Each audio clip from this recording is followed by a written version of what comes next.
Here, and we are trying to understand how to become the best people. That's the story. Now, we discussed, Rambam says we know, this is sort of how he starts. It started the first chapter, the first Pirush in Shemona Psukim starts. You should know. I'd like to notice all the words. You should know that a human soul is one, but has many different activities. Pu'ulot rabot chalukot. Okay? And you know already, this is something you should know, and I will now tell you, and go on and tell you all these different activities, how they are different, and which ones of them are relevant for ethics. But you know already, this is something you should know already. Midrash is the same thing as healing the soul and its powers, which is the same thing as its activities, as he explains in this sort of side note here. And therefore, there's an analogy, just like a doctor who heals the body must know the parts of the body. Well, he must know the body in general, he must know its parts, and he must know what makes it healthy and what makes it sick in order to get you to promote or seek out the things that make you healthy and run away or distance yourself from the things that make you sick. In the same way, if you want to know how to make your soul healthy, you need to know the parts of the soul, in other words, its activities, and the soul in general and its parts. And you need to know what makes it healthy and what makes it sick. In order that, interestingly, he doesn't give us the in order of that in the second side of the analogy, but we assume that it's in order that you should distance yourself from the things that make your soul sick and go after the things that make your soul healthy, right? That's the analogy, and we're still up there. And we think that he skipped over all of the proof or all of the reason why we should think any of this. He just said, which is something you should already know, that the health of the soul is the same thing as having good virtues, which is tikkun midrash, right? And in order to sort of fill in this, we really need to know things that we discussed along all kind of drushes in the last 2 or 3 classes. Why the Rambam would skip it and what he sort of is relying on. Although he skipped it, so he's not entirely having a discourse that is just missing, has basic holes in its reasoning. But since we are after understanding things, we need to sort of get after what the reasoning is. And the reasoning is apparently the very famous reasoning of Aristotle. And in different ways it goes back to Plato, but mostly Aristotle's reasoning in the first book of the Nicomachean Ethics, where he sort of makes precisely this argument. He even gives the analogy of the doctor, not in the exact context where the Rambam does. We discussed that. His analogy is political, and it's in sort of a different stage of the argument, although sort of the Rambam skipped to that stage, so that's where he's up to. But he did give us the same exact analogy with the doctor and the parts of the soul as the reason why we need to have some idea of the parts of the soul in order to discuss ethics. But in order to get to that, for that to make sense, he actually gave us this whole long explanation, which is sort of the content of most of the first book of the Ethics, which builds up this identity of the good activity of the soul, or sort of to speak, the healthy activity of the soul, which is the same thing as the good one, as being the same thing as virtue, right? And one of the big things that we should say, the most important thing that the Rambam explicitly skips here, I do think that it says, I tried to read, it's one of the weird things which don't say. In other words, the most important word, the most important, the most important name that the Rambam entirely skips, and many people have read him and never noticed it, is the word happiness, or of course not a very good translation, but eudaimonia, whatever exactly that means, but I think it means something like happiness, and in Hebrew translated as osher, traditionally. The Rambam does use this word. For example, in the Hakdama, he said something like, I didn't copy that for you because he said that the subjects of Pirkei Avos in the beginning, where he was discussing why we should read it, it says, because this brings you to great perfection and true happiness. That was literally his words in the preface for praising ethics or explaining why ethics is important, which is the subject of Pirkei Avos. And he gives us these two words, which is great perfection and the true happiness or true success, depending on how you hatzlacha, which is another way which eudaimonia was translated in the Jewish tradition. Osher, hatzlacha, never exactly simcha, although I do think that simcha is something close to that. So he definitely does quote these kind of things, but he doesn't center it in his argument, mostly because he doesn't have any argument, so there's nowhere to center it. But he does definitely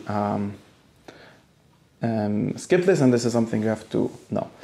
Okay. Now, what does he do? Well, we discussed this already last time. We should talk about pleasure or happiness, and different people have different weird ways of arriving at something similar to this. And we did a long time ago a class on the Rambam's talking about simcha a lot, in even the Rambam's Hilchas Tshuva, which talks about basically what human happiness is, and has this idea of human happiness being Adam Haba, and then also Adam Hazeh, which is what Aristotle would call external goods, which according to him are also part of human happiness, which very much works with Rambam's understanding of the Torah being both the world to come and this world, and so on. But what I wanted to do was to read what the Rambam, I think the place where he got closest to discussing the argument for this. Does that make sense? Mm-hmm. Just so we've been talking about this too much, so we should be able to compare this. And that is in the Hakdama of Pirush Hamishna. Okay? And it's sort of as he does the Pirush Hamishna, he thinks about things and talks about things in a very general, in a very unorganized way in some sense. One of his more youthful books, and we're here. And his sort of framing, it's important, this framing, because it's basically repeating what we discussed last week about how we base stuff in the context of it's fine. I think this is colder. In the context of tradition. But his framing is like this, right? And I'm going to repeat his framing and try to read the more important parts for our argument.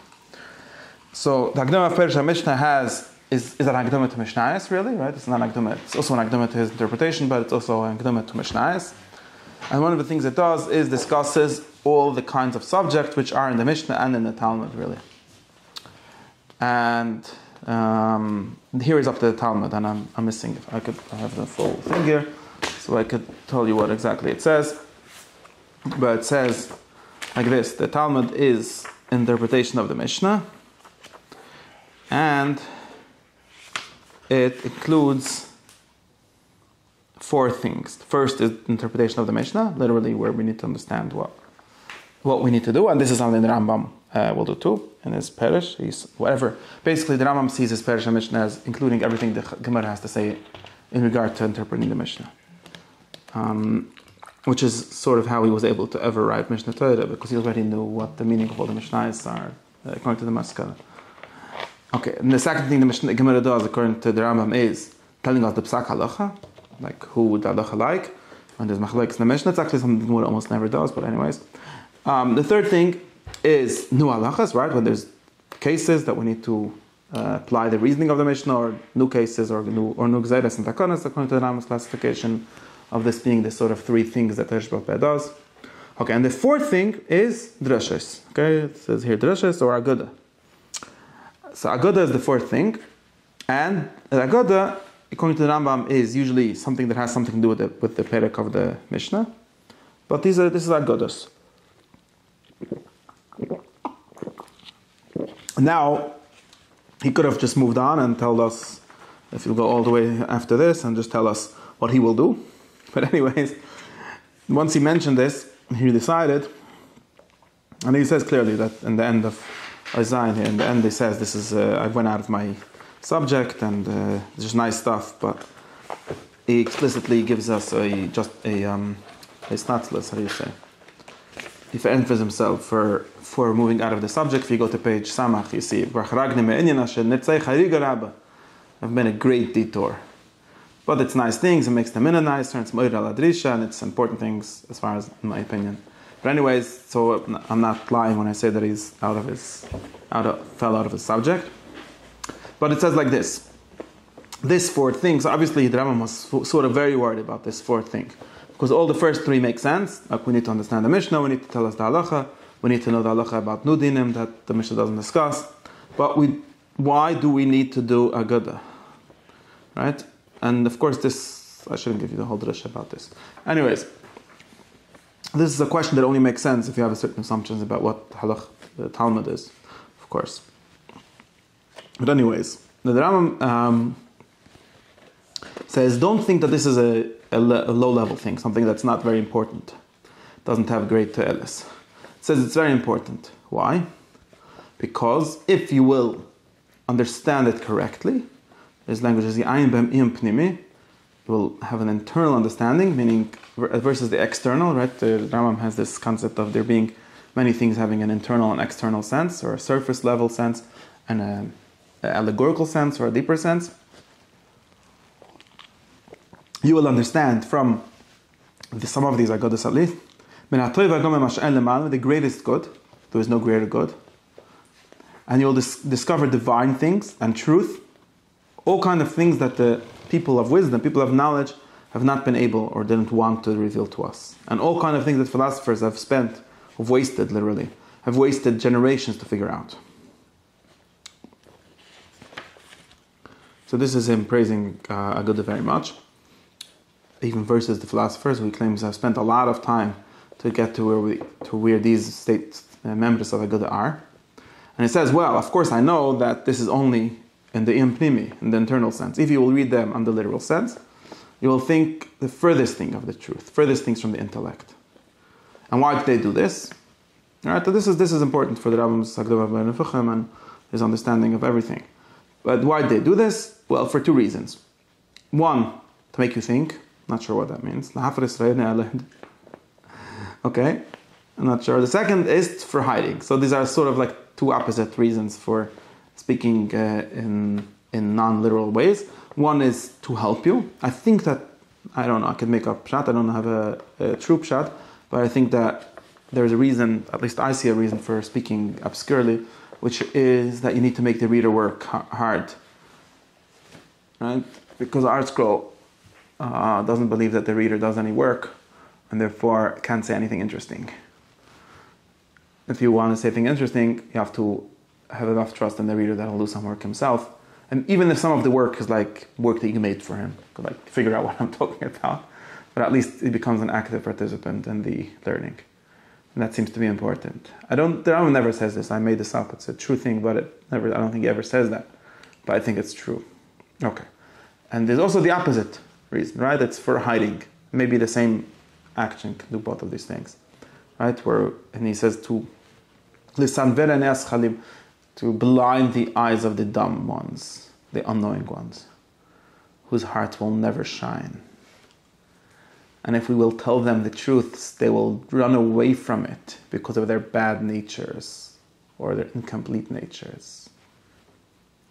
This is why we don't reveal the secrets to them, because their minds, their intellects have not been perfect, so they should understand the truths as they are. So, that's important. This means, the way he explains it in other places, this means that it will hurt people, right? Not only won't they be able to receive the truth, it will also hurt them. So therefore we need to make sure that they don't touch it. So we make up all these fantastical stories, and therefore they just go away. And then he talks about how the Chachamim, even some of the Chachmei Talmud, didn't reveal one to one another the secrets. He likes to read this story very much. It's not really about Chachamim, it's not clear. There was someone, I forget their names, that he found people. The Rambam doesn't quote names because he doesn't believe in names being important, and that's why I don't remember names ever either. But it is important. If you look up in Chagiga, there was, I forget who, that he said, right, that he like tricked them, right? Okay, I'm going to read what the Rambam says. One of the Chachamim found someone who knew Maaseh Bereishis, which the Rambam interprets as physics, or how nature works, and he knew Maaseh Merkava, which is weird, according to the Rambam, it's not clear if it's possible, because Maaseh Merkava is a step after Maaseh Bereishis. How would who? Some good Jew. I have patience to look it up. Some good Jew. How could he know Maaseh Merkava without knowing Maaseh Bereishis? I don't know. But anyways, he knew it, and they didn't, and he wanted them to teach him that. So he told them, let's make a deal. You teach me Maaseh Bereishis, and I'll teach you Maaseh Merkava. So they taught to them. And then they said, okay, how about your part of the deal? I said, well, no, I'm not teaching it to you, because you're not worthy of understanding it. And the Rambam says, that's not because he was tricking them. Like, what is he gaining?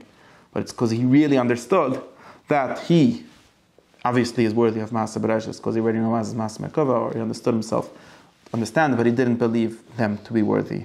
To be worthy is not a good word, right? To be ready for receiving what he knows. So he had to trick them, but that was correct, the correct thing to do. And he quotes Shlomo HaMelech, or medrash really on Shlomo HaMelech, Dvash v'cholav tachas l'shoynech, really sweet things should be under your lips, under your tongue, literally, right? So in other words, the Rambam reads this, they shouldn't go outside of your mouth. They should stay inside. Although they're very sweet and very nourishing, like milk and honey should stay with you, right? Stay under your tongue, and should stay literally a secret. And why is that? Because these are not things which we teach in yeshiva. Yeshiva is but it's not something that we should teach in public. These are things that we sometimes give signs, or what Rambam calls it in Muslim Nesturim, like hidden signs.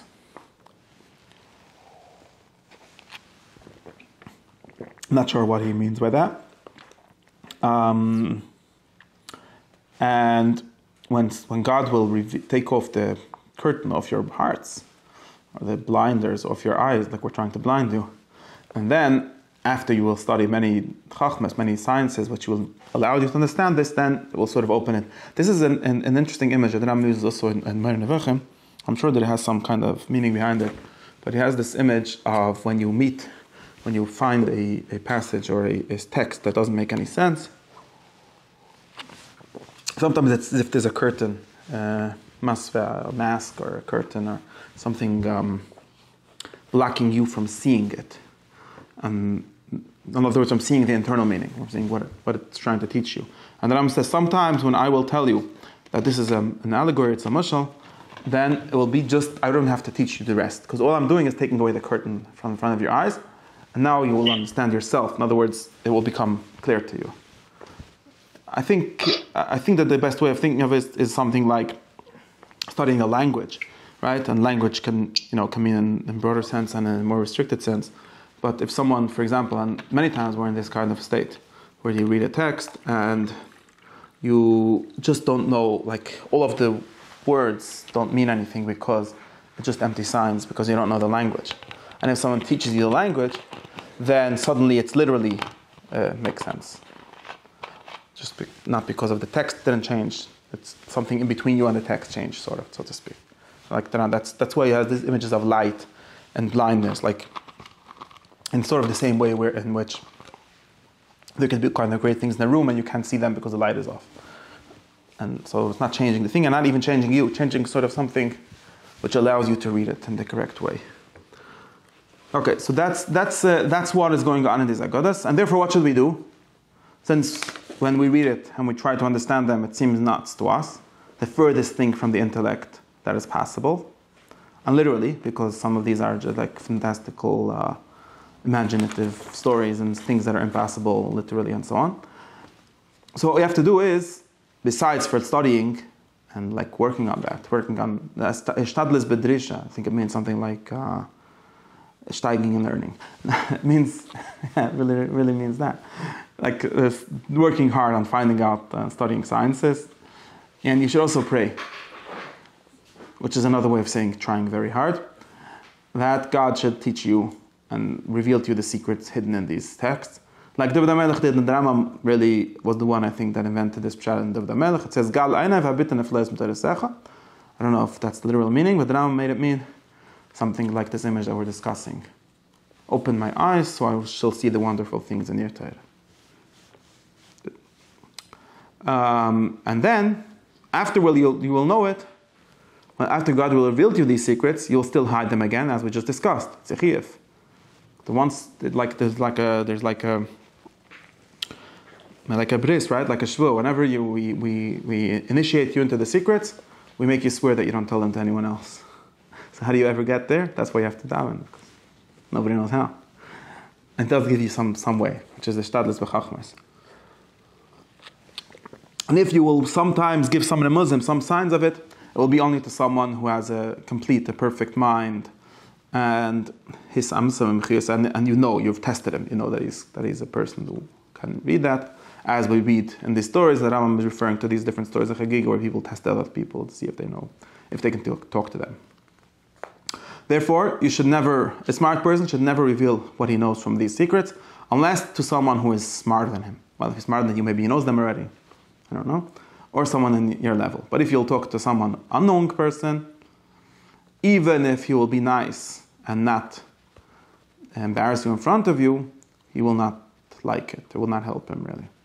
That's why it says, Exil with someone who will not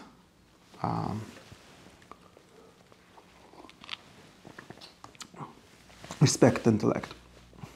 So this is the second reason, right? He's up to the second reason. Whoever made the paragraphs here, no idea what he's doing, because this is the second reason. Like there should be a step after he says in the previous page, right? Why the Chachamim did this, and before V'oi there should be a step. Like the first reason is, the third reason, right? The first reason was in order lahafres ein rayoni halemdim. That's one reason. Not sure what that means. We discussed. Second reason is the sanver enes. This was all a big elaboration on that. Right, and the Rambam has even bigger elaborations on this in the Hakdama of medrash and Perek Lamed something, where he discusses all the reasons why we have to hide some truths from some people. And now he's going to give us a third reason, right? You just give a big elaboration explaining if it's hidden, so what do we do? So what you can do is daven, and after you discover some secrets, what you can do is continue to hide them. And that's why the Rambam has this big problem, which is what he is doing when he discovered some secrets and he's telling it to us. And whatever. Okay. Now, third reason why they did this. This is all his apology, right? This is all him doing a justification for why there's all these weird things. So don't be surprised by a bunch of weird things in Talmud, because this is how you're supposed to talk about secrets, and he's sort of making an assumption that these are about these secrets, and that's why they're weird. The third thing is that it's impossible. This is entirely a third reason. It's very interesting that he has all these places where he discusses this. It's not my main subject here. I'm just going through it. That it's impossible to teach the many, like Haman, the many masses, unless you're teaching in the style of allegory and of riddles or subtle ways. And that is why, because you need to include the women and the young boys, the young people. And so that when they will achieve perfection of their knowledge, they will understand what they were taught. And that's what Shlema, again, is quoting Mishle, which is Lov Muslim Litza Devrecham Echadaisa. The difference between this reason and the previous reason is that it's entirely the opposite, right? The first reason was referring to the Chachamim. It's going to help the smart people by giving them work to do or whatever it was. Second one was that it's denying the truth from everyone else. And the third one is that it's giving the truth to everyone else. Right?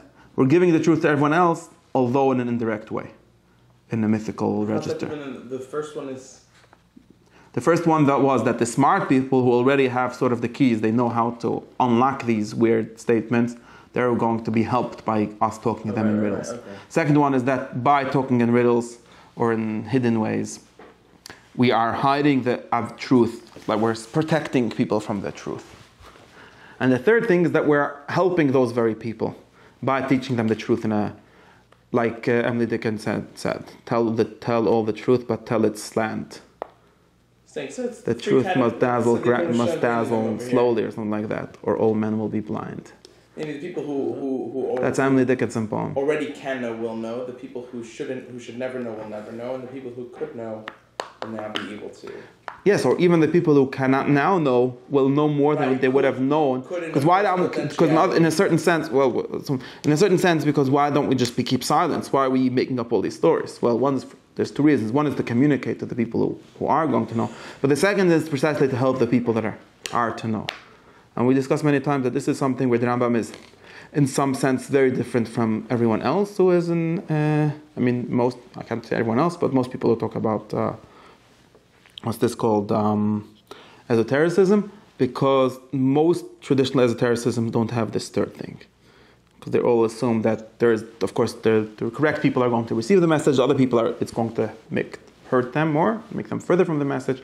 And the Rambam adds this third thing. It's not the Rambam himself, of course, his teachers had something like this also, but where it's going to actually help them by sort of, by sort of giving them the truth in a way in which they can understand. Or the Rambam doesn't even say that. The Rambam says something even better than that. The Rambam says it's a stage in the teaching, right? Just like when I start teaching everyone, this is the only way to start teaching, by teaching them in these Mishulim ways. And then slowly they will grow up and understand what they were taught. And in between, okay, some people stay in between, but at least maybe even those will be better than all of them before. But anyways, this whole thing here isn't here in order to teach us how to teach secrets. It's all to teach us, it's all to justify why, when you learn some Gemara and you'll find some weird story in the Gemara, you shouldn't be surprised, because this is how things work.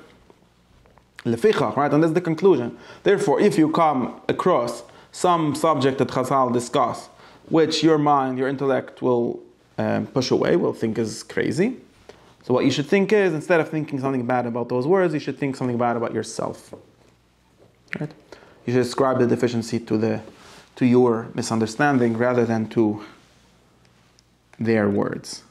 And if you see something that it seems to be very, very far from the intellect, you should feel even worse. What is going on that you're so far from the truth? Because obviously it's true that some people are smarter than others. Just like we know that some people are better than others, it's also obvious that some people are smarter than others. Here he says, for you. There's no doubt that the mind or the intellect of someone that knows something great, something worthy of knowing, something honorable, isn't the same mind as someone that doesn't know that. Although they both could know it, right? Because one is in actuality and one is in potentiality. Right? And this is therefore, there are some things that some people it's impossible for them to understand. The opposite. Some things that it's for some people are obvious truths. Tachlis emes habir means clear truth. It's like obvious to them. And for others, these things seem impossible. And this is not because of the truth changing, it's because of the people changing. Right? And he gives this example. Gosh, all these examples are important. And there's examples like this, that we should talk to some smart guy, a great doctor. Remember that Rambam hates doctors as well. Today I was talking to someone, and he was giving me these weird, absolute statements that make no sense, and I found that he's a doctor. I'm like, okay. Anyways, you should find someone who is a doctor. And not okay, like the Rambam said that doctors overestimate their own knowledge. Where is that? In his book Against Galen. Against Galen. Oh, what's that? There's a medical book? Yeah, there's a book that Rambam called Contra Galinos, and he has this whole preface where doctors are the worst.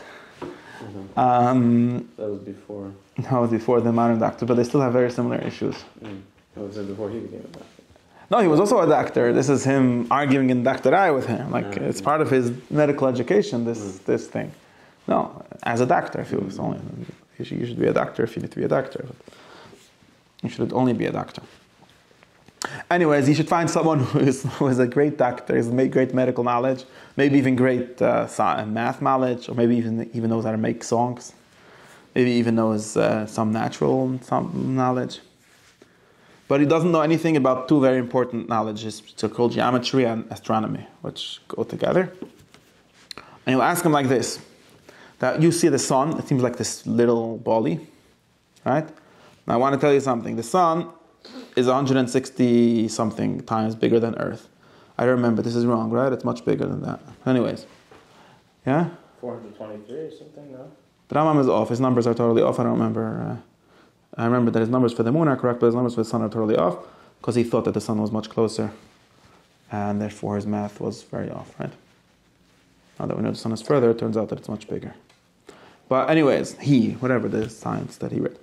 But anyways, it's still, even the important thing is that he's trying to get across that some things seem to be obviously wrong and they're actually true if you know how the demonstrations of a certain science work. This is an example that he uses. He uses in different ways in other places, and it's still true, right?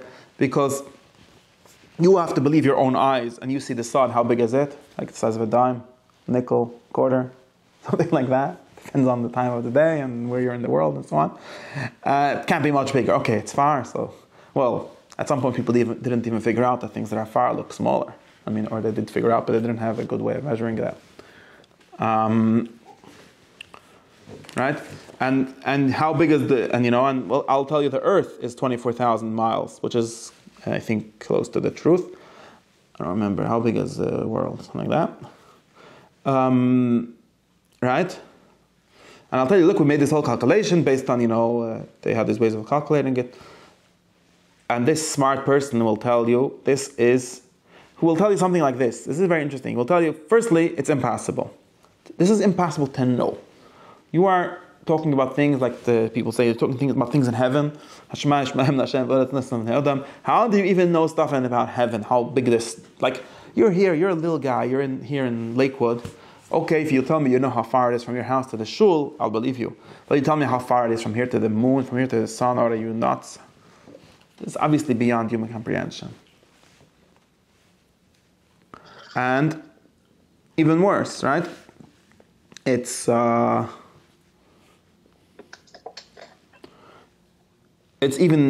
telling me something that it's entirely unreasonable because it seems to be much smaller. The Ram doesn't actually make that argument here, it looks like. He makes similar arguments in other places. There are people that are talking about how it's impossible that the world is circular and people on the other side of it are standing straight up. So he claims that that's an extremely impossible thing if you just use your intuition. But the important proof that he's doing here is that someone like that will tell you it's impossible to know this. So, you told me a Novi told you or something? Okay, maybe. But if you would claim to know it, you have a proof, you're a scientist, you just figure this out, that's nonsense. How could it be? Now, so this is called nimna, like he's using a very extreme word. Like nimna means impossible in the strict metaphysical sense. And the Rambam is thinking of things like, just we're learning some discussions that he has, and that he has something like this, where he has things like certain claims that philosophers make, let's say about God. And a very intuitive counterclaim to make is, well, everyone agrees that God is great and greater than everything and so on, but you know exactly how he is greater and how much greater and so on. That's nuts, right?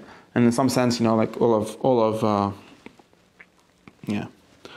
of Kant and the people and the modern people is like justifying this kind of argument.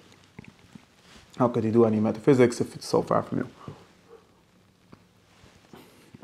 But the Rambam's interesting claim here, and there's a rhetorical reason for him making this whole claim, right? He's trying to prove to people that sometimes they're dumb. Very hard to prove it is. He's probably talking to someone that already does know this and trying to explain it, that maybe there's something even more than that. But so I figured I would come. I don't know how to make this. But the important thing he's trying to get across is that there is such a thing as a science where we can prove things, we can know things, which if you never study the ways in which the science proves things, right? There are actually pretty good ways. He says if you study, who does it tell us to study? The Al-Majesti, right? This famous book that Talmai, the astronomer, wrote. Then you will find out that we actually do know all this stuff. Okay, we made some mistakes, but making a mistake is different than not knowing, right? It's not like they made a mistake because God told them, they made some miscalculation. Say that we can fix the calculation, but these are actually good ways of knowing. They actually work. Well, not only they work, they sort of produce knowledge, and this is something. If I would tell it to you without teaching you all of this, you will absolutely deny. You must deny. You will be right for denying it, because it's in your world there's actually no way of knowing these kind of things. All right, and then he says, Kal v'chomer. But so if this is true for such basic stuff like how far the sun is and how big it is, if you didn't learn anything, all you've learned is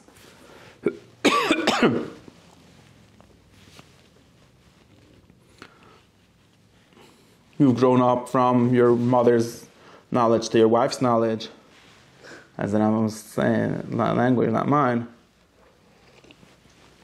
This person has some apologetics from it on the bottom, but still true. And you're going to tell him something about divine knowledge, right? It's about the divine science, which is, like the Rambam has this, right? He has this sort of ladder of sciences in his head, right? We have to study logic, and then let's say you study mathematics after that, and then you can study astronomy, and then you can study physics, and then you can study metaphysics, which is a divine science. And you don't even know math. Or at least I could use this as an analogy. Someone that doesn't know math will have no idea of how to know how far the sun is, or how big the sun is. And you don't know anything, so how are you going to start discussing things of divine science, which are hidden in these drushes? So you will not understand any of it. This is something very, very. It's very interesting. I'll tell you what's interesting here, because there's a double rhetoric going on here, right?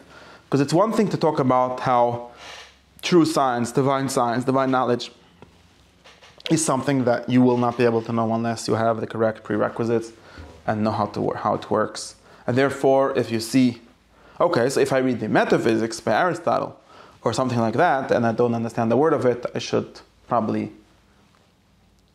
have the decency to ascribe the deficiency to myself and not to Aristotle. Right? But the Rambam is taking this he's using it in a totally different way.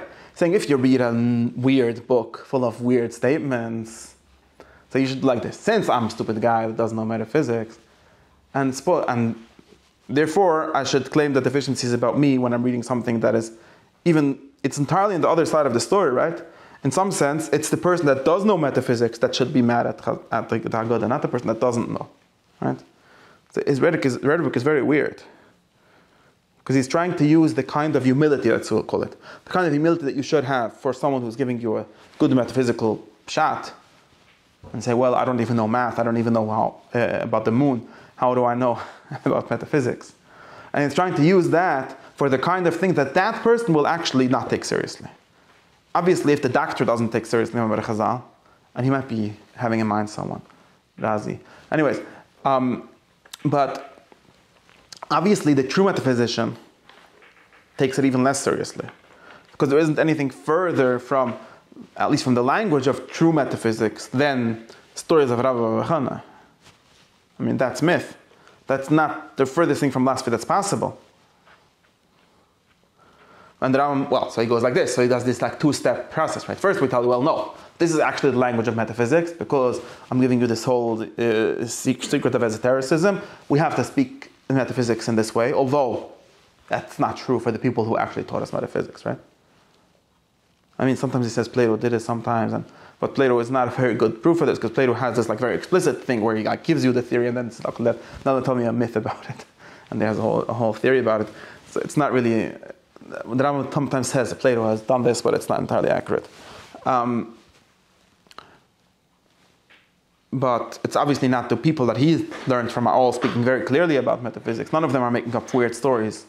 Right? So you have to first have this belief. Okay, so if you believe me that this is the way to speak about metaphysics, to make up stories, then you should apply the humility that you should have as a scientist, as a doctor, relative to metaphysics, to these weird stories, and to the allegorical interpretation of them. So he's doing something very, very weird. Is this like educational politics, or more like a philosophy of learning? Meaning, it's both. Like my one. Meaning, I'm saying, is he claiming that metaphysics should remain obscure because he believes that it should remain obscure to his audience, or because he believes it should remain obscure to everyone? Does he think Aristotle should also remain like that? That's a political question. That's the political question. He at least claims to think over here, and there's some discussion if he actually thinks that, or maybe if he always continued to think this. He claims to think over here that the Chazal, the Chachmei Talmuds, thought that you should speak this way, and they would have thought Aristotle to be doing wrong. Of course, you could claim that Aristotle also, and this is probably true, didn't mean to write his things for the masses. It was meant to be some Megillah Studim for 3 people to read, and that's fine. Maybe there's such a book from Chazal which we just don't have, and so on. But the things that he wrote for the masses, he does think should always be like this. Yeah, he really believes that. Although he doesn't really do that. The same thing today in that. Journals no one can understand. The current scientists believe this. They just make up myths for the masses called popular science. Yeah. Mostly for the third reason, where it's like it's just impossible to teach truth to anyone. Yeah. Yeah. I don't think, I don't want to talk about real, what I think or what the opinions of esotericism are. I want to think about what he's saying. What I want to say is that I think this is true. And I think that depends who your audience is. Meaning to say, if the Rambam is talking to someone who does know metaphysics, I'm pretty sure he knows that this argument won't work on him. And how do I know that he knows this? Because in the book called Midrashim, which is addressed to people who do know metaphysics, it explicitly says, look, he tells this story, and some people have claimed, I think Yer Lubabom, has written a somewhat convincing essay where claiming that Rambam changed his mind. It's not clear to me that he changed his mind. It could be just different audiences. But there is something very different in the beginning of what did I call it? In the Hakdama, in the Psicha of Medrash, it says like this. And you should probably read it to compare. But it says like this. Look, I've promised once upon a time, not really here, in the beginning of Sanhedrin, of Chelek, to write a book to reveal the secrets of Haggadah. Then I started doing it, and I gave up on that plan. Why did I give up on the plan? Well, number one, because I noticed that there's no way for me to solve the problem. Because I could do 2 things. Either I could give you a different mashal, because you're not allowed to reveal the secrets. I could just change the mashalim. What's the point in doing that? Right? As long as if I will be keeping the halacha, like he frames it like this. It's halacha that says, if you know secrets, you're not allowed to reveal them. Okay, I think I know secrets, and I know the secret of some Ma'amar Chazal. Now, am I allowed to reveal it? No, I'm not allowed.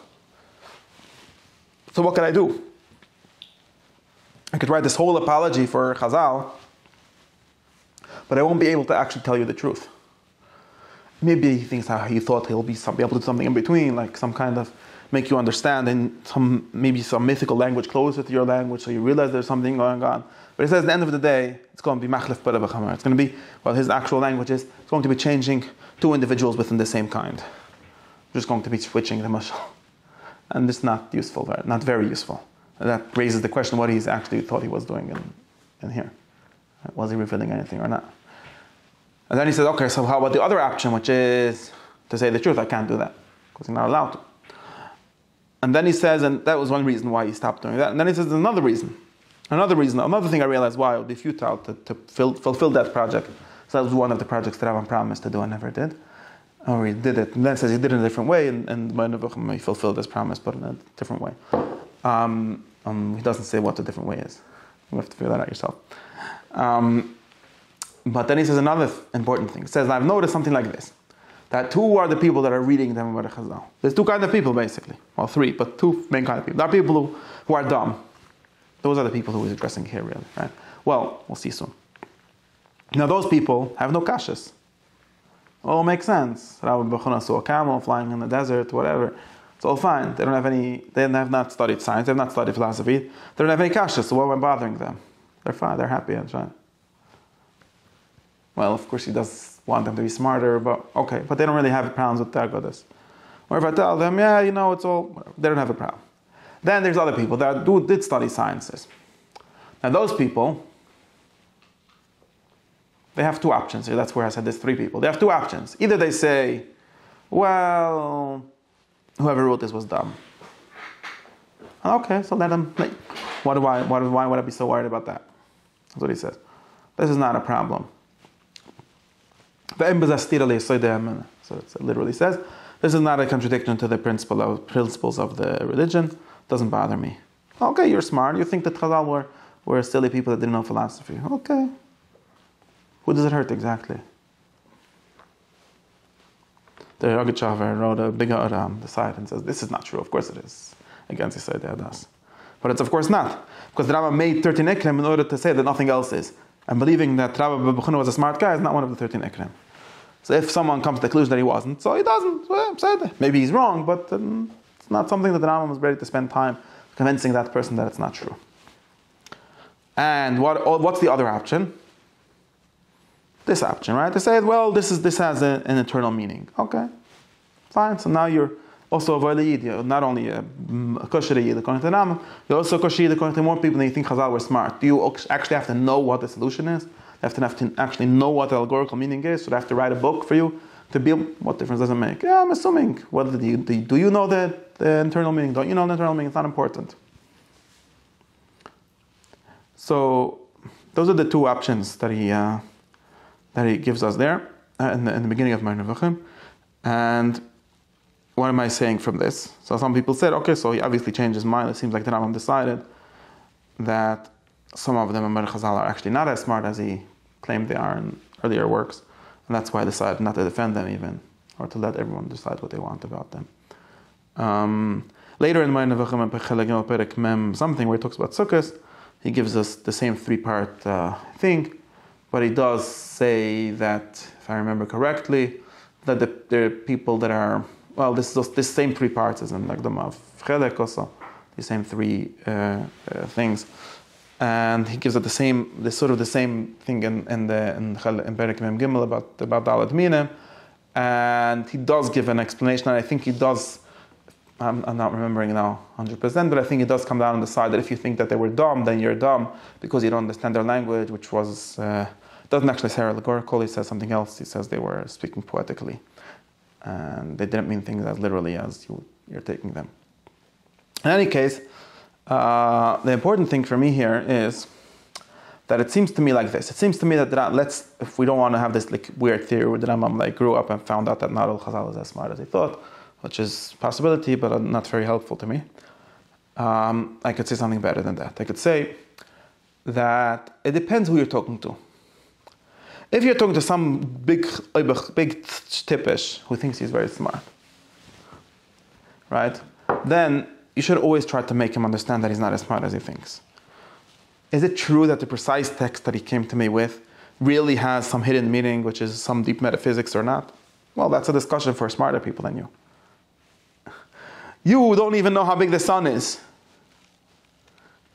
And if someone would tell it to you in an allegory and say, like, the sun is 150 people or whatever, which means 150 times the world or whatever, you wouldn't even be able to recognize the nimshal because you're so stupid. You only understand things that your mother told you or your wife. You're not a very sophisticated guy. So what I want you to understand is that there's at least possible that some people are smarter than you. And there are some knowledges that are beyond your comprehension, not because they're like magic, just because you're dumb. Hazul not dumb, you haven't put in the work. Once you'll be that person that does have all the prerequisites, and you'll come to me and say, okay, Rebbe, you've promised me that after I learn everything, I'll know what Chazal meant. And I'll tell you, you still want to know what they meant? That's what you're missing in life. What difference does it make to your life? There's a trick. But anyways, I think that's true. In other words, for someone that doesn't know, even should always be told that there's more to be known. If you do already know, like really the solution for everything, the only question you have is, were Chazal smart or not? Well, that's not such an important question at the end of the day. Even here, the Rambam is not really, although he claims to be, but the reason, I'll say it another way, the reason why the Rambam here is sort of like a kanoi for the kavod of Chazal, where he's like, don't think that they were dumb, is not because he's a partisan of them. It's because he's a partisan of wisdom. And he identifies, I'm pretty sure he does believe. I don't think it's not true that he believes that there is an internal meaning. Pretty sure, at least for some of it, he could always say, some Chum did know, some didn't, but at least some of them, he seems to honestly think that they've had some very smart things to say, and that's, I think, true. But his reason for saying this is not because he's like a big kanoi, allowed to be mizal in Chazal. He's a much bigger kanoi for wisdom than for Chazal. Because he does believe that the Chazal are encoding a lot of wisdom, and you're just throwing it away because it didn't make sense to your third grade, science class, then you deserve all of this whole drasha where, it's all secrets and you don't even know how big the sun is and so on.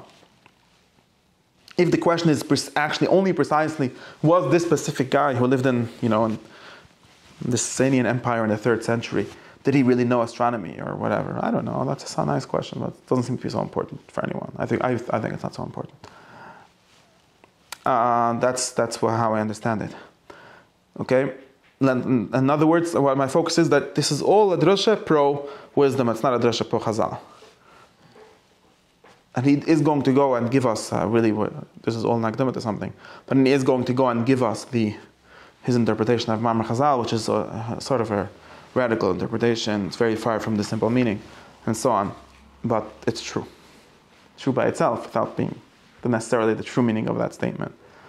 Did the Ram really think that Chazal or Psukim actually meant like Aristotelian physics and metaphysics? Yeah. I'm saying, you can't really come to that conclusion without knowing. Of course not, and he doesn't. So how would that be a good mashal for something that you only can know once you know the nimshal? It could be a good. No, it could be a good. Is it historically like? Rambam wasn't a historian. You've got all of my shit. Between me and you.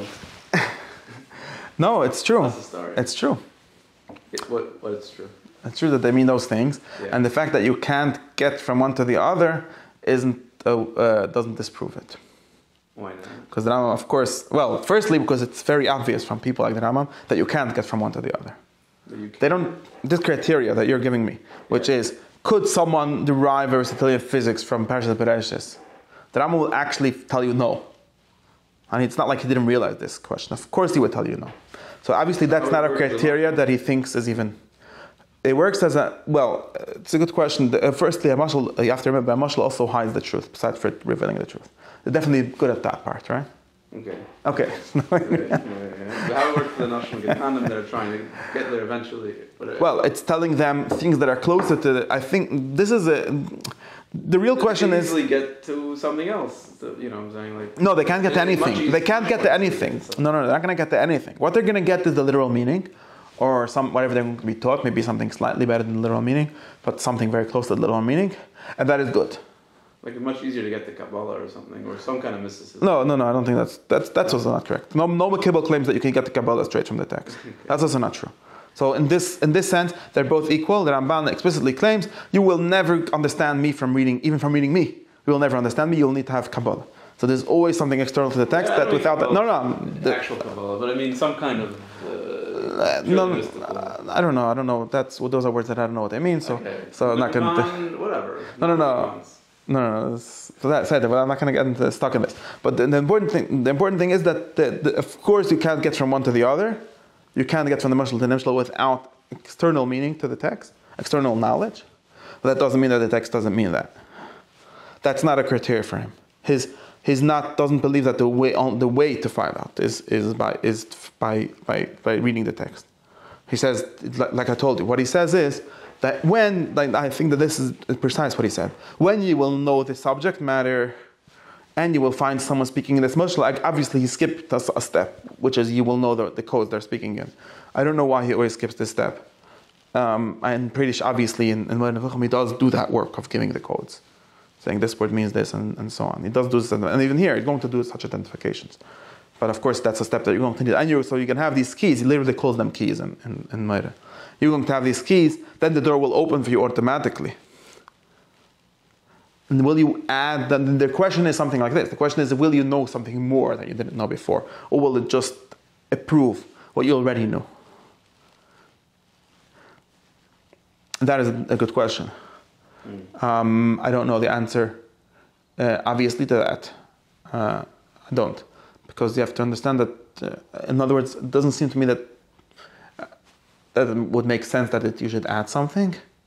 It would be nice to say that, but not in the literal sense, not in the objective philosophical sense, because obviously the philosophical truth is universal. Whatever Aristotle knows, what Moshe Rabbeinu knew, to the extent that he knew the truth, right? To the extent that he was mistaken, then the other guy, whatever it is, whatever the ultimate ideal true science is, it's the same one for everyone. It has to be the same in Hebrew and in Greek, and if it's encoded in the Greek myths, then it's going to also be the same ones. Even if it has different encodings, they need to learn a different science of keys. So it's not clear what we gain from what we meaning the smart people, that could go to the source directly. It's not actually clear. This is something that the Rambam students actually were very conflicted about. And I don't know, I haven't read them, I've just read about them. And I don't believe anything that I read any secondary literature, so don't believe this.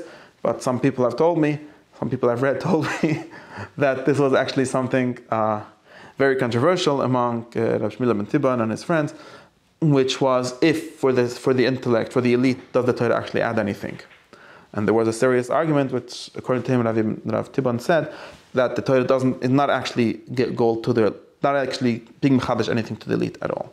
It's only helping everyone else, and that you understand and how it helps them. Of course, even if they're going to ever get from the mushal to the mushal, it's going to be by mediation of the elite, not directly through the text. But they claim that for the purpose of the truth itself, the Torah is not actually helping you at all, in the extent of the revealed text, right? The Torah in the sense that, like the Rambam is going to say here, there's two senses of Torah. There's one sense in which Torah means truth, and in that sense, it's just identical with whatever the truth is, and then it doesn't really make sense to ask this question. If you're talking about the lower sense of Torah, right? This is what he calls Chachmas HaTorah al derech ha'emes in the Hakdama of Medrash. The true meaning of the word Torah. True meaning of the word Torah is the same as the true meaning of the word philosophy. But if you're speaking about the non-true meaning of the word Torah, in other words, the meaning of the word Torah means a specific book printed in a specific language, revealed to a specific people by whichever specific way, whichever specific time, which is not the true meaning of the word Torah. It's like a levush of the Torah, like the Mekabalim would say. The Torah is not the one that was given in Hastin. The Torah is the one that was Kadmei L'Olam, whatever the truth is, the abstract Torah. Then, if you're speaking about the more specific one, then it sounds weird to think that the fake, the lower meaning of the word Torah should add something to the higher meaning. It adds it does add this dissemination thing. It does add this revealing the truth in secret ways to everyone and somehow helping them. It adds that. That obviously does. Direction, not content. Yeah, it adds all of the ethics and that need to be taught by regulation and by habit and so on. It adds a lot of things for practically, but does it add anything in regards to truth? It doesn't add. It just is. That's probably how you would think about it. I don't know if that's enough, but that's something. I think the Rambam, at least some of the people who read the Rambam, came to this conclusion. I don't know if it's.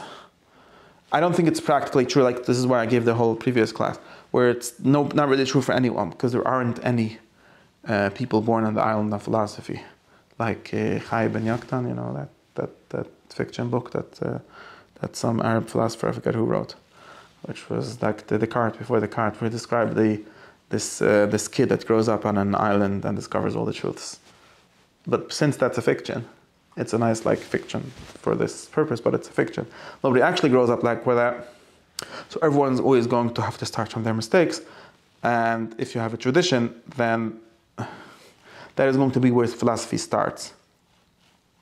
And we discussed this. This is why it's extremely legitimate for the Rambam as a philosopher to prove things from Chazal. Even minimally, even if only because that's the assumptions that people have already. And we discussed that for ethics, maybe that's more than enough. Even for truth, it's enough because you need to start somewhere. If you have no thoughts, if you're taught nothing, you're probably going to be dumber, not smarter. Like Chad Minan, Ketraim, and whatever. Even being taught falsehoods usually helps. Because if they're not really falsehoods or if they can be reinterpreted and so on. Anyways, I'm back to here. But the way I'm reading this is, again, so you could read, that's why you could read this also on these two levels. Like, if you're on the level of this book called Talmud Bavli, then he's giving a very specific justification of it, which is not clear that he himself entirely believes, or always entirely believes, or at least doesn't. This is not his method. Obviously, the Rambam's method, let's be clear. The Rambam, this is for sure true. No matter if we take this radical understanding that we just, or not. The Rambam's method for studying the truth is not, he says this very clearly, and just to be clear, this method is not a good method according to almost anyone. His method, if someone says, I want to understand everything, and of course I'm a good Jew, I want to understand in the Jewish way, right? So some people, like Rav Hirsch will tell you, basically Martin Luther, transmitted by Rav Hirsch, will tell you, that what you should do is open the book and read it, right? But actually, many more kosher people have said this, and it's not only them. I keep on making this into a Protestant thing. But there's actually much better sources for this kind of method, and many people have done this. Like even the early Mekabbalim have done something closer to this, although they also all agree that there needs to be some Kabbalah. But they do at least have, maybe that's a question of percentages, how much time you give this, how much of that. They will tell you, okay, you want to know about God, okay. So what does Rav Jiktila say? Okay, we have a book called Chumash, it's supposedly about God. So let's make a list of every time it says God's name and figure out the context, and maybe we'll understand why it says this name here and that name there. And he's like doing this work. I'm pretty sure that he sat with a chart and a list, and they counted, and and they came up with some theory to make think that's the only way they must have gotten. Otherwise, how the theory are pretty coherent, and it's only because of doing this kind of work. The Rambam never does this. He does this kind of thing because, of course, he knows everything, whatever. He knows the Torah pretty well, and he does this in his head when he tries to base things. But he never tells you that the way to do this is like this. Like you read here, you want to discover. So he doesn't tell you for Chazal, right? Actually, for Chazal, nobody has done this work ever yet. It's still to be done. Almost nobody has done it. Some early Mekabbalim did this. We actually have notes from Rav Ezra of Gerona putting together Memorei Chazal about Maser Merkava and trying to make them cohere. But it's very little. It's almost not been done. But if someone would tell you, like, you want to know what Chazal is, okay, read the whole thing and try to organize it, try to figure it out. That is a very reasonable method for discovering what the meaning of a text seems to be a reasonable method, to us at least, because of all kinds of assumptions that we have. The Rambam never thinks that this is a method he should do. Never, there's something that he never does. He always works backwards. He always says, do you want to understand something? Okay, well, think about it. Or how about, he would tell you two things. Either think about it yourself, which is very hard to deny, or think about the subject, right? Not about the tech quote. Or he would tell you read these books, who already formalized all important thinking for humans. And they sort of did. Like, very few people have discovered the better ways of thinking since then. And if they did, it's like, whatever that is, the opposite. So it still doesn't only make sense in that way. And then, like he says, your eyes will be open to people that have. It's not actually a bad method. I'm not. You heard enough of midrashim about this. You need to do this. And people that do the other method end up with the craziest pshutim. And both for some of them just being dumb. And it's pretty easy to be a dumb bookie b'shas. Seems to work, especially now that we have Art Scroll and so on. Rashi, whatever. I was reading the stories. There's a book from someone who wrote the stories of Rav Wilby. And he said that he became a mashgiach and a yeshiva, and this Elul is a whole big thing. So he came to Rav Wilby and asked him how he should prepare for Chodesh Elul. If he is becoming a mashgiach, has to give shmissen and tell the Olam how to have the tshuva or whatever. He said he was thinking he was going to learn the Maral and something. And Rav said, I don't know, I think you should take a long walk in the forest for a few hours. Maybe better achana. So that's one reason. And the other reason is because basically it's a very, if you're comparing these two methods, the second one is the way I've seen it practiced, at least by many of my great friends that try to do it, it's the worst method ever. Because what you end up doing is, everyone has a metaphysics, everyone has a philosophy. Just some have a babyish one, and some have a sophisticated one. And the way to move from a babyish one to a sophisticated one is either by thinking or by reading. Books that discuss that. The way not to do it is to read Chazal or Chumash. Because what you end up is claiming that the Chumash says whatever babyish ideas you have. I haven't seen anyone overcome this problem. Again, I'm not necessarily saying you have to read all the books, although that I think helps. But people that haven't done the thinking, they all come up with the stupidest ideas. So, and then they're like, what do you mean? But this is what it says. Well, it's what it says because Yitzchok didn't think for 5 seconds. Now, do you think that really Rava never thought in his life? Okay, maybe. But I'm assuming that at least did think. And it's actually very reasonable. That's why I actually think the Rambam's claim that many Memorei Chazal are philosophical is actually reasonable. And people say Aristotelian philosophy, but forget about Aristotelian philosophy. Talking about very extremely basic questions, which Aristotelian philosophy is one of the only good, philosophy in general, but is one of the only sciences that does that focuses on extremely simplistic questions, which doesn't pass for smart people like us to think about. right? Like why things fall down and not up, or whatever. Okay, maybe that's a physical science question. Why things have causes? What does that even mean for a thing to happen because of another thing? We all think we know what that means.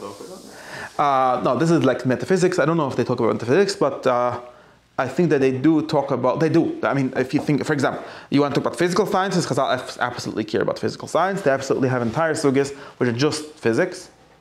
Maybe they're very primitive. Maybe they're stupid. Maybe they're giving you pre-Socratic theories. I don't care what they're doing, but they absolutely care about this. There's a book called Sefer Yetzirah, which I don't know who was written by. Apparently by some Jew in the times of the Mishnah, which gives a physical theory of the world, some kind of basic element theory, which is a variant of all science since pre-Socratics, Empedocles.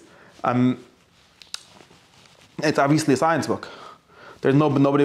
Is it a Kabbalah book? That's a different question, but it's definitely a science book also.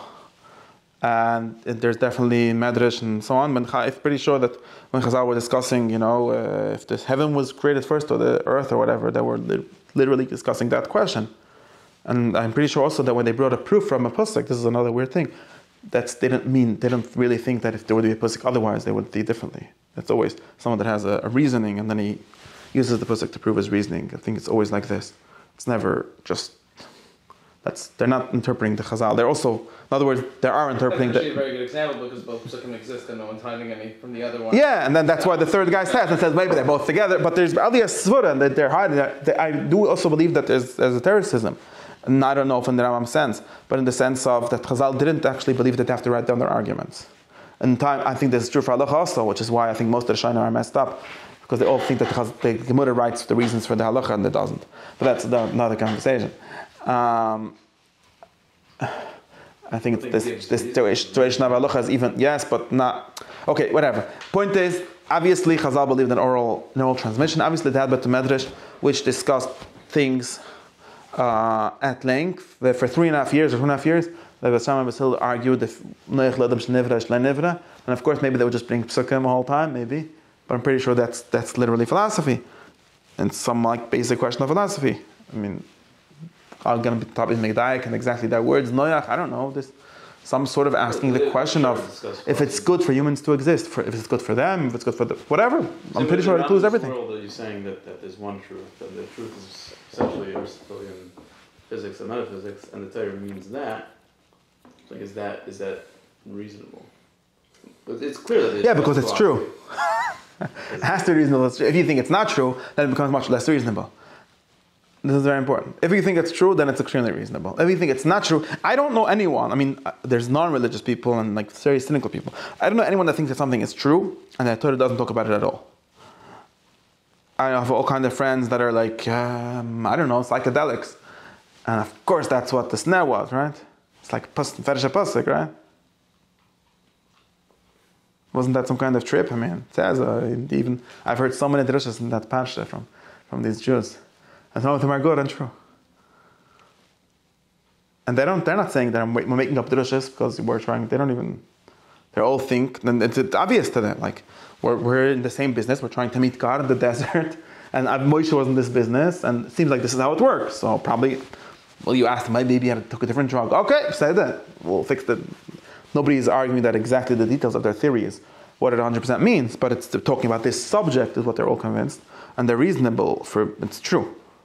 In the same way, if you think that there's questions of truth or destiny or what the purpose of the human being is, like that I'm going to get to, and of course he quotes Goyish philosophers for it. But if Chazal are talking about things like this, this is discussions about what a human being is for. Is it discussed in the Aristotelian way? If you think that it's true, it's extremely reasonable to be that. If you think it's not true, and it's all history, then nothing is reasonable. And we don't even have a good handle on how to discuss it. And then I literally don't. Because you don't know that it's otherwise either. You don't know, right? Because we literally don't know. I mean, my example is always, you have to read what Aristotle and Plato do to the pre-Socratics. And if you read some Aristotle, you see, this guy thought the soul is this guy thought the soul was that, and this guy thought the principle was like this guy thought the principle was like that, and this guy, this was his reason, and they all have like a quarter of the truth because there's good reasons and so on. And then you buy the book of like the whatever fragments we have from the pre-Socratics, and like, these people are just saying random stuff. Like, who's the guy that said, the way up is the way down. This was a statement from Hercules, right?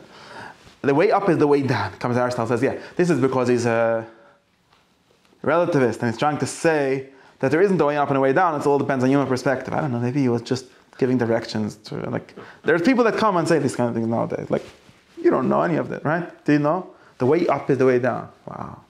Means like this. Means that if you didn't have area after the tshuva, beis and beis. The way down is the way up. You don't know. Now Aristotle I don't think he pretends anything different than giving us the tradition of what these statements were about. Nobody steps into the same river twice. You wouldn't have no way of getting the meaning of this out of this without the tradition. You could disbelieve the tradition. Maybe sometimes, and obviously, you could sort of see how Aristotle and people like that are pushing them more to fit into their frameworks and so on. But it seems obvious, if you at least trust a tiny bit, like he has heard from people that heard from people, something that they were discussing things like that. And it doesn't seem to be, the Rambam doesn't claim to have a tradition like this, which is because he's extremely honest. He does have a tradition. He just, since his tradition is not explicitly in the way he says he doesn't have a tradition, I think he does. In other words, not more or less than anyone else. This is one of his like big tactical mistakes, saying that he's saying things without tradition. It's not really true. I've given a whole lecture about this earlier in this series about the ethics. Obviously, when the Rambam reads Aristotle and says, well, this is what the Torah means, he isn't doing this contrary to his tradition. This is, of course, he is giving a lot of new words, and not only him, but a few people before him already, to things that he's received. But obviously, he is telling us that what my father taught me, what he told him that Rimi Gash taught him, matches what Aristotle says. That is a huge statement in the name of a tradition, not only in the name of like a radical reinterpretation. He just covers this up because of his sort of honesty.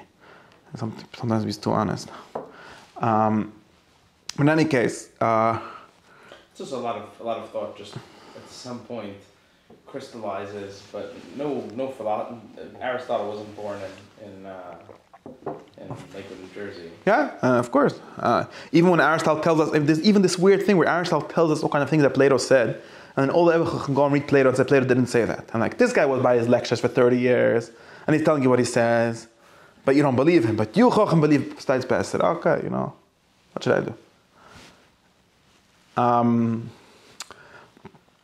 And of course, it might be true. It's very hard to know. It could be also true that, of course, everyone by Aristotle's lecture knew that he's verdraying it for his purposes, and where this to. It's impossible to know. The point is that it's very reasonable for people to have made all kind of Pirkei kind of statements and meant true philosophical discussions. If they meant the exact kind of answers, I don't know. I think that it's reasonable. And I think that everyone does this for what they think is true. The reason why people... Yeah. Besides for Spinoza, who says, I think some things are true, but I think the Bible means something else. But that's because he patted himself from believing in the Bible, or from believing in it in a serious way. But he did believe in it in some way. But everyone that is sort of subscribed to something says this. And you could always argue to what extent it's politics, but I think that it's also honestly what people think. And I don't see it of anything working a different way. But back to where I'm going to finish this. Back to what I was trying to say.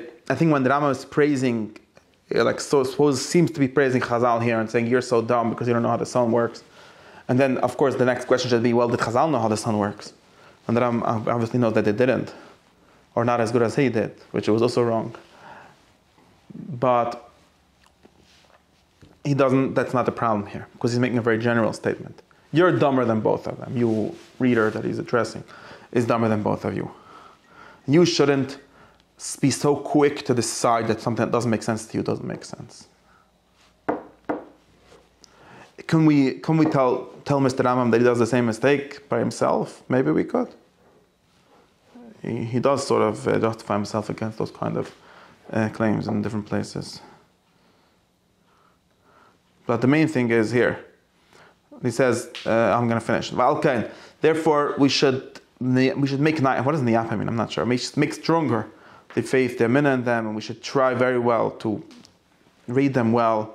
And we shouldn't be quick, right? This is important. We shouldn't be quick. If you don't do things quickly, there's different conversations. But you shouldn't be quick to Hakdama. How do you say Hakdama in English? To dismiss them. But if we see something far, what should we do, you see? We should read Mani Chachmas. We should become better scientists until we understand what they said. If it will be enough. Why? Because and he says, even them, this is interesting, he says, even Chazal themselves, right? Even they themselves, who were amazing people, they really wanted to learn. This is the first thing. You have to have chukka, you have to have a great passion for learning. Without that, nothing starts. You know why? Right? That's condition number one. Exactly, because you don't come to class. And then there's no chance. Literally have no chance. And then you have to learn well, right? You have to have talents, you have to have kishran, you have to have zitzflesh, you have to have a lot of things. You have to have good friends, right? You have to have the good people to learn with. And you have to have a chukas oilem azeh v'chalash shaboy, right? Because otherwise, you're going to be at the restaurant Tuesday night instead of at the class. Not because we hate the restaurant, just because there's only so much time in the world. And even they were ascribing the deficiency to themselves relative to the previous ones. Like they said, Liban shal Rishonim and Pescha shel Ilam and all these statements. And Rambam is using this to say that we should learn from them to have humility relative to the people who were smarter than us, who at least we could say even like this, who we were told are smarter than us. It's good. And this is always a very easy way out. Well, we were told, but they were actually dumb. Okay. And then he says, Kolshken us, and this is another important thing is, because the science has stopped from us, we're in exile, and one of the big parts of exile is, he has a pusik, right? And this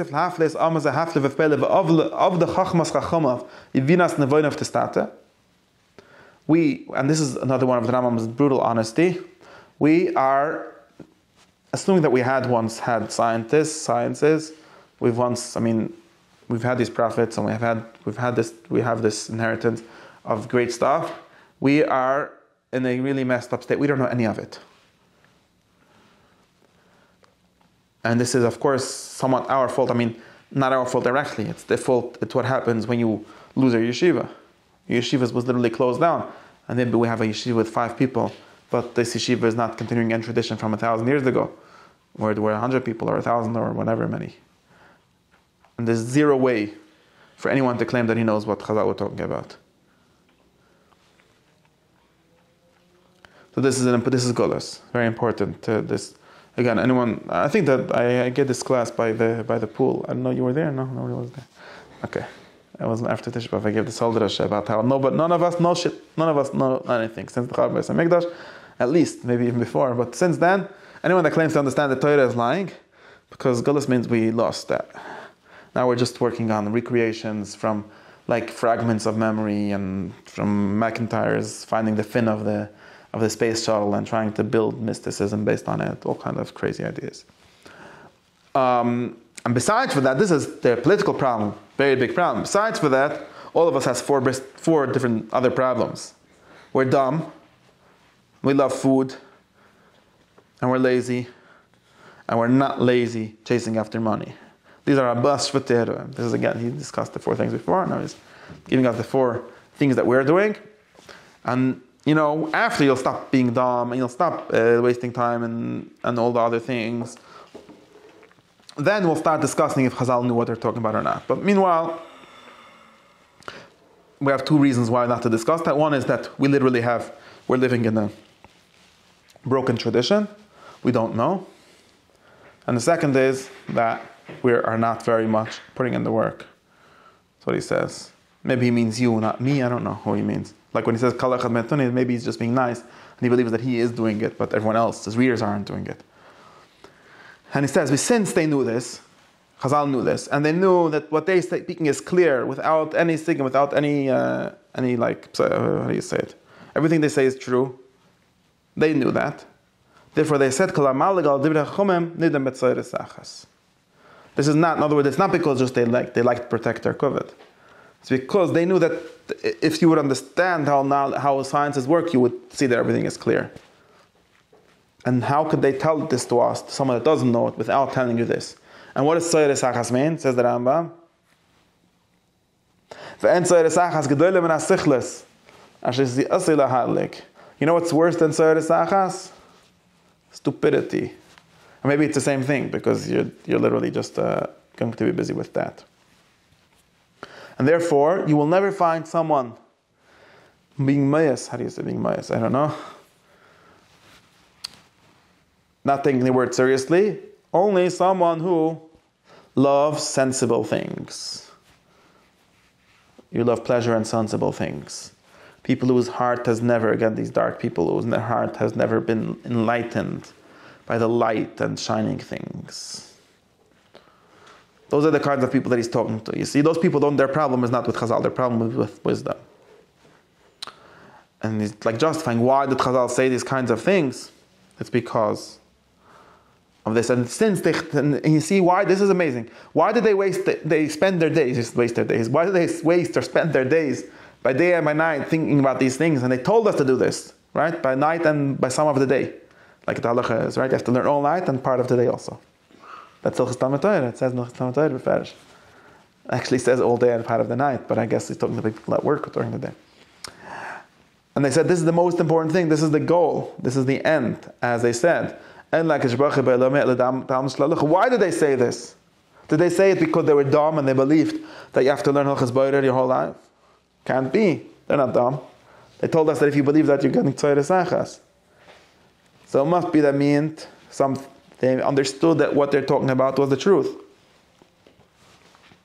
And this is where we're getting to our subject, which we'll get to at some point. But it says, therefore you have to read this statement. Because if you take it literally, it will be the weirdest thing in the world. The furthest thing from the truth. As if the goal, the end of life is Dal Amos Lalacha. And all other knowledges should be thrown away. And he says, are you serious? What did Shem ever learn in his yeshiva? Did he learn Hilchos Miktzah? Obviously not, because there was no halacha. Halacha was given by Moshe Rabbeinu, Ma'amad Har Sinai. Of course, you can make up a medrash that says that they did learn halacha. But Ram is assuming that you know that those midrashim didn't happen. So, obviously, Shem ever studied sciences. And if you believe that so by Dar Enish, by what's his own? Shem ever the Shiva does not Lashem lo her le be'elamai. It says Mehemshachar ves Megdash, but I don't know, he's ignoring that. But if you'll read this in an internal sense, you'll find this an amazing thing.